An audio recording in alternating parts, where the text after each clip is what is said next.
get my 6.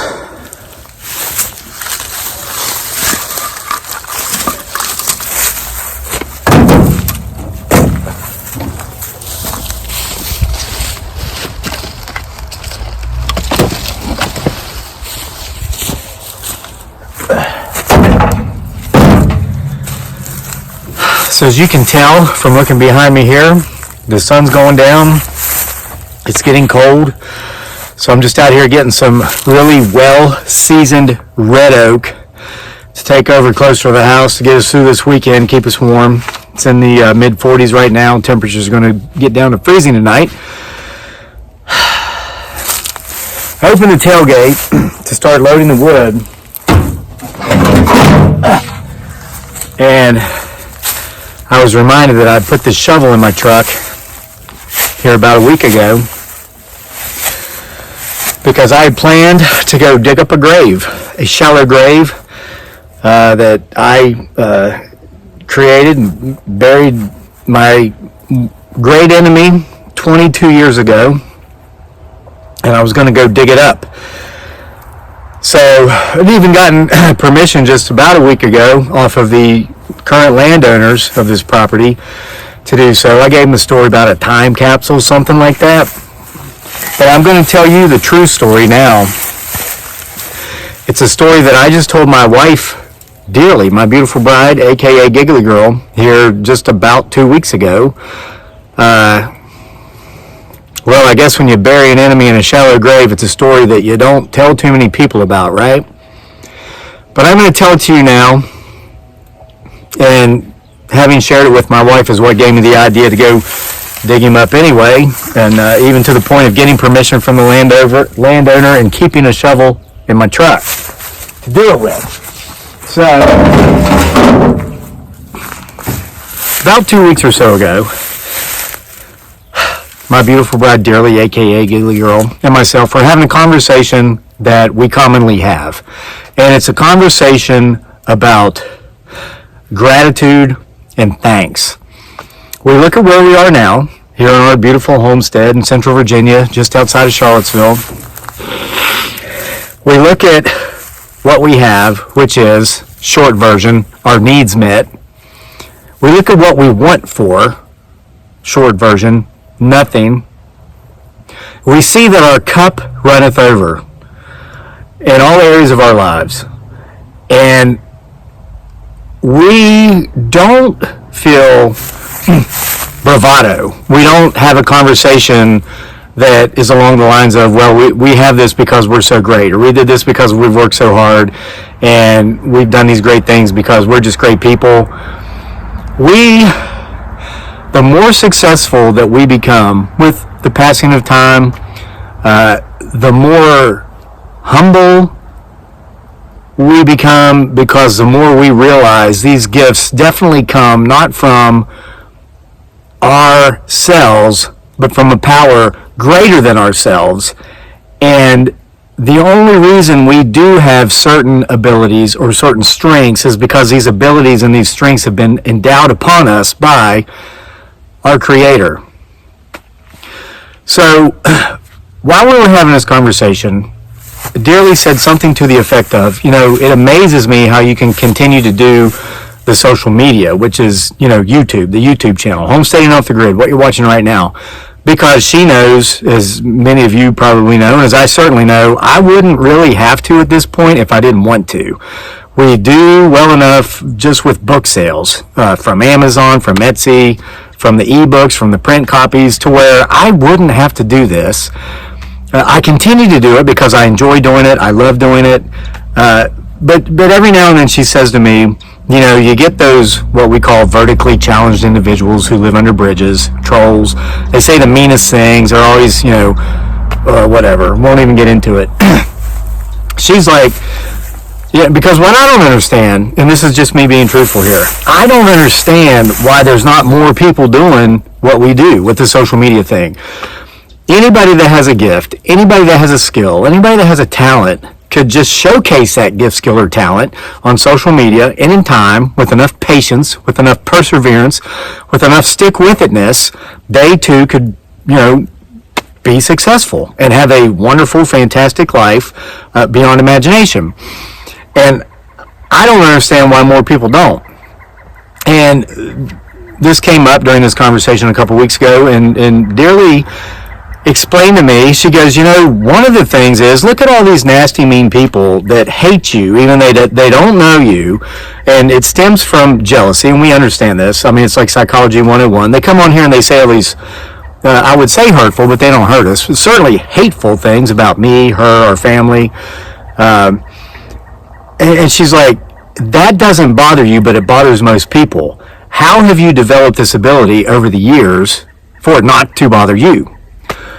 Well, it's not something that comes natural. I was raised in an environment where it was very much a big deal in regard to what other people thought, to the degree that the way things were presented outside of the home was certainly not the way things were always done inside the home. Public opinion was huge, okay? That has disgusted me my entire life, and it disgusted me from an early age. But as far as the insults, personal insults, all these things, once upon a time those things were hateful and they were hurtful. And that's what brought about my murdering of my enemy, which I'll now get to. So the year was 1999. Just before the turn of the current millennium. I was a 26-year-old, not too far fresh college graduate, far from graduating, salesman in Charlottesville, Virginia.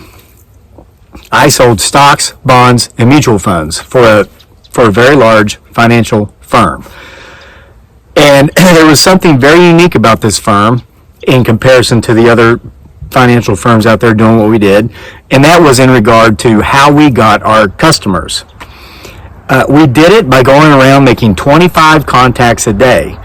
We would go out as individuals and just go out into the neighborhoods or out into the business areas of town, and we'd knock on doors, cold calling.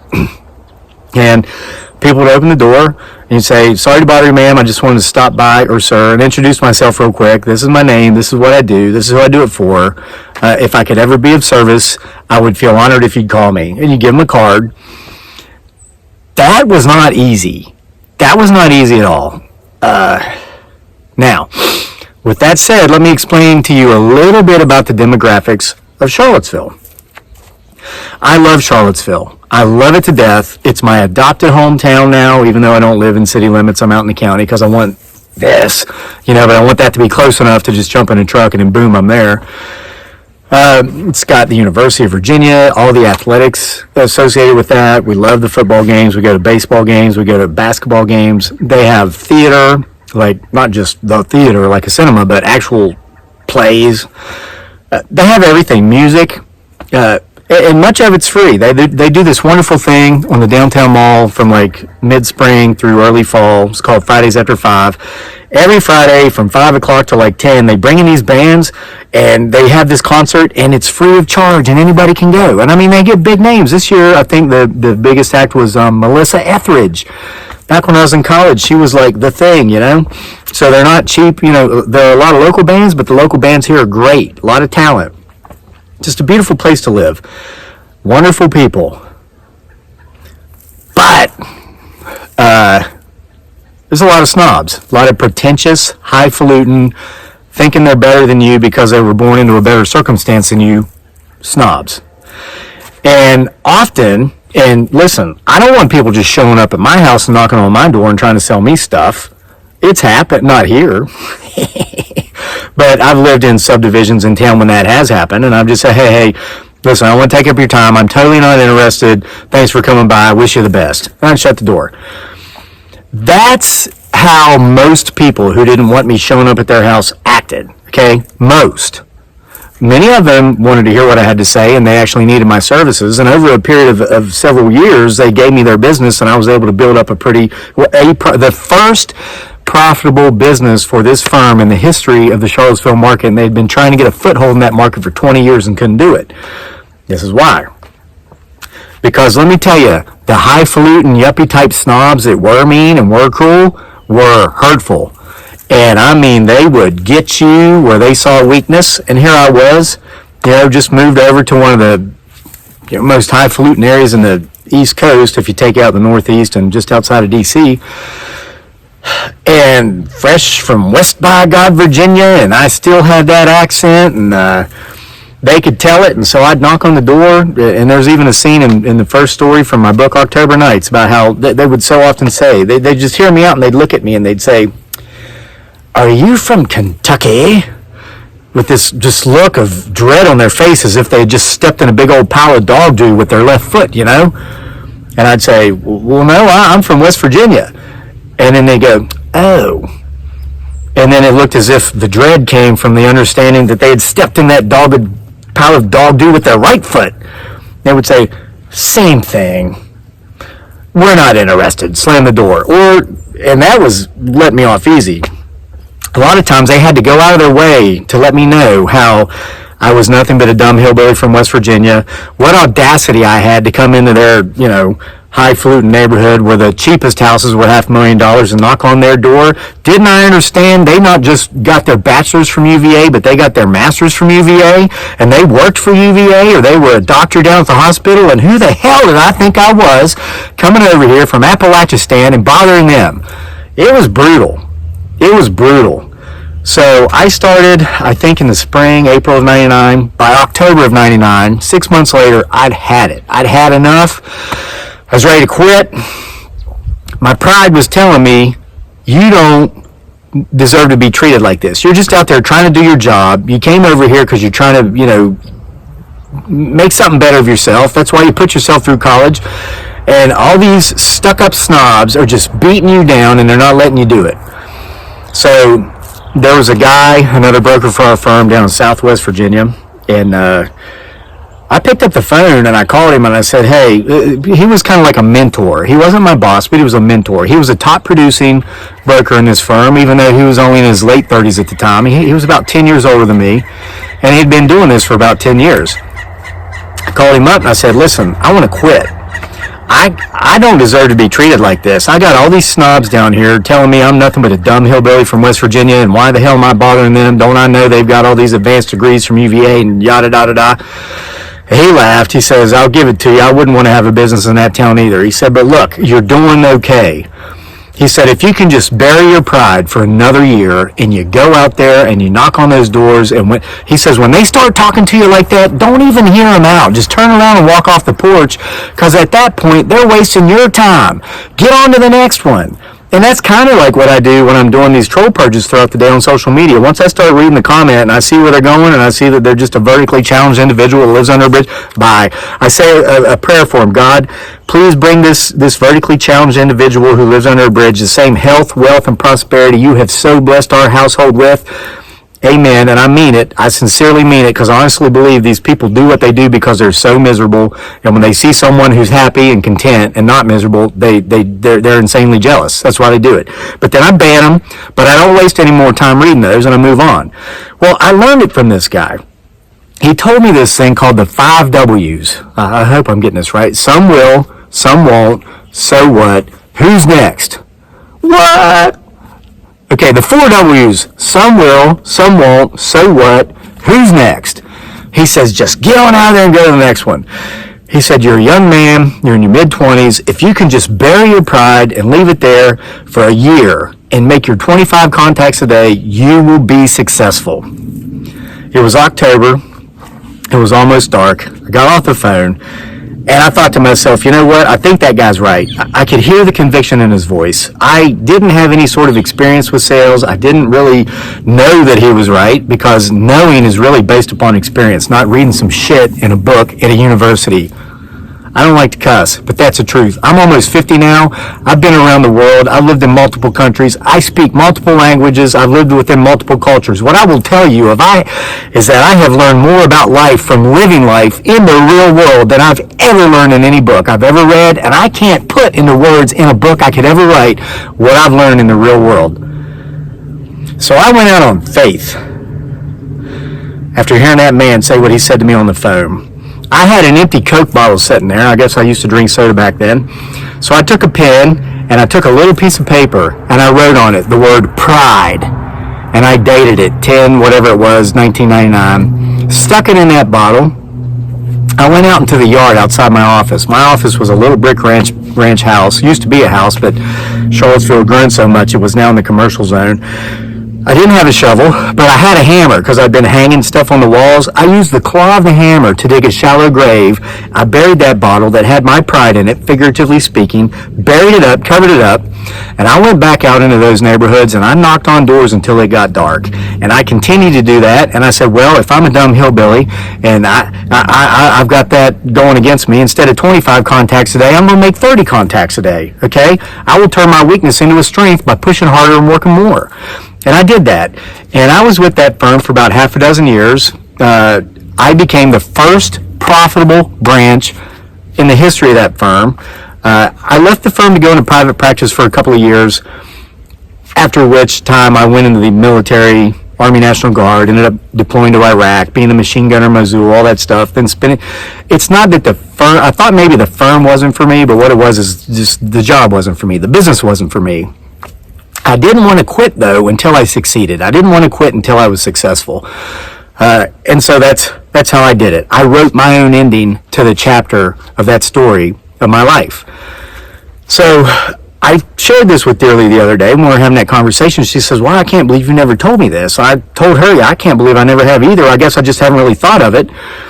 So about a week or so ago, we were in town. And we were killing time because my son had karate practice. We'd gone out. We got something to eat. We picked him up from school, went out, got something to eat, went for like an hour-long walk on a beautiful trail. I'm telling you, it's a beautiful town. And these yuppie snob types, they are not the majority. There's just so many of them there. You kind of come into contact with them a lot that you learn to spot it quicker as you age, and you learn how to avoid it. Oh, okay, you're important. Okay, oh, gotta go. You find enough real people who are from Charlottesville or who have come from Charlottesville to other places to where over time they just kind of, the pretentious snob types, they gravitate to each other and they spend their times sitting around Starbucks talking about how important they are and all that stuff. There are more good people here, just like anywhere else in the world, than there are bad. You just have to find them, and we've been blessed to find them. So we were killing time. We ate, went for a walk. We still had about half an hour. And we had to pass my old office on the way to where my son has his karate class. So I said, you know what? Let's stop up here. I don't even know what business is in this building anymore, but I haven't stepped foot in that office since I left in 2006, so it's been like 15 years. I said, I just want to walk in.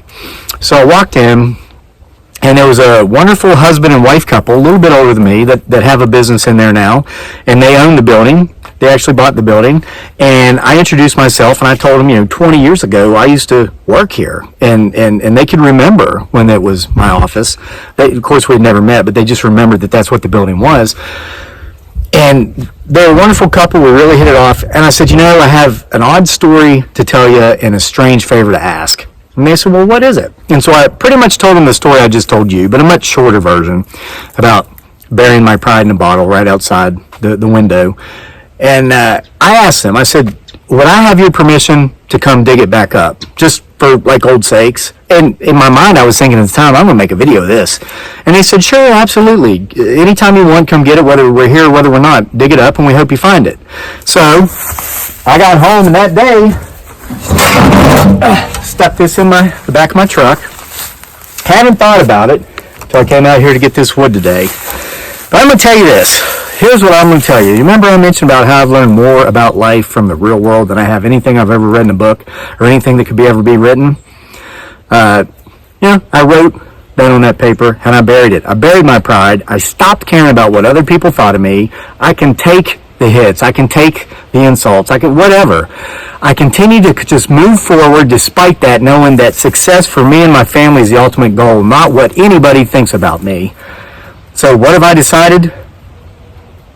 With this said, is that this shovel is not necessary.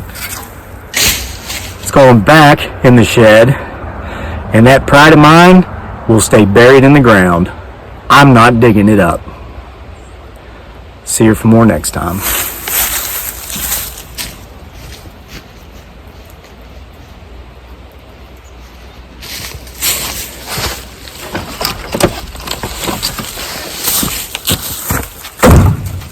But I do intend to stay warm this weekend, so I do need this wood.